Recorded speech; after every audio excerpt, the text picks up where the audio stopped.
আমরা হচ্ছে যে আজকে 8 দিন যাবত এখানে অবস্থান করছি। 2বার করে সাগরে প্রথম একবার গেছি, যাওয়ার পরে একবার জাল ফেলাইছি কোনো রকম, পরে দেখি আকাশের অবস্থা খুব খারাপ।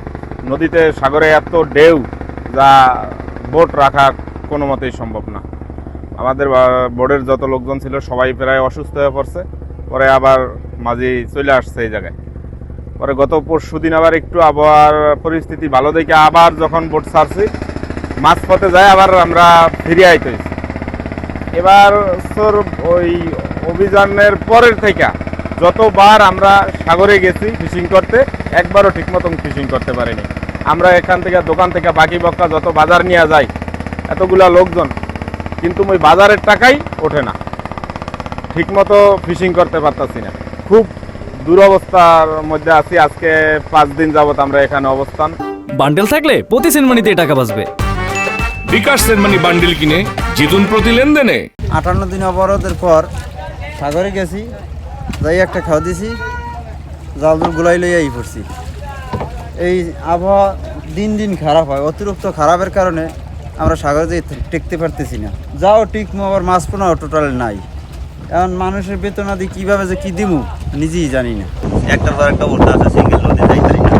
নদী যাই মধ্যে আরও অভিযানের বাড়িতে কোনো মাছও নাই, আর বারবার সিঙ্গেল ওঠে, কোনো মাছ নেই। আর 2-1টা পাওয়া যায় ছোটো মাছ, বড় কোনো টোটাল মাছই নেই। এই কারণে গাড়ি আমরা বাইরে বেরিয়েছি। তারপর সাগরে যাইতে খরচ হয় 3 লাখ, মাছ বাজার হয় লস প্রতিটি রিপে। এই কথা গাড়ি বানিয়ে বেরিয়েছি আমরা, মাছের বেতনের টাকা হয় না। আবহাওয়া পরিস্থিতি খারাপ খুব, হইলে কি গাড়ি যদি আবার ভালো হয় আবার চলে যাম সাগরে। একটু কম মাছ আছে, মোটামুটি ছোট আছে, বড় আছে, মাছ কম। মাছ কাল হয়েছে, আর ভিতরে আবহাওয়া খারাপ হয়ে গেছে। সাগরের 58 দিনের যেই অবরোধ ছিল, এই অবরোধের পরে প্রায় 4টার মতো লঘুচাপ আসলে বঙ্গোপসাগরে সৃষ্ট হয়েছে।